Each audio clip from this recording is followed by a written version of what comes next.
দর্শক দেখুন, মাছগুলো সব দিয়ে দিয়েছি, ঝোল দিয়েছি, মরিচের গুঁড়া দিয়েছি, একটু বোম্বে মরিচ দিয়ে দিচ্ছি বাটা।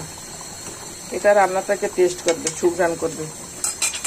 এভাবে আপনি এই পটল রেসিপিটা সর্ষে বাটা দিয়ে 15 মিনিট সিদ্ধ করে নেবেন। মাছটা ভেজে, পটলগুলো ভেজে হয়ে যাবে আপনার দুর্দান্ত একটা টেস্ট পটল রেসিপি ফিশ দিয়ে। দেখুন কি নাইস হয়েছে রেসিপিটি।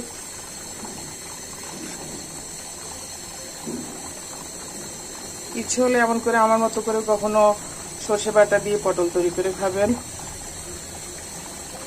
দেখে নিচ্ছি,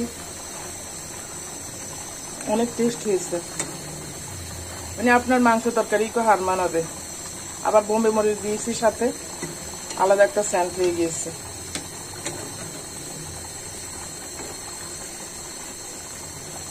এটা আপনি যে কোনো মাছ দিয়ে করতে পারেন। আমি তো আজকে তেলাপিয়া মাছ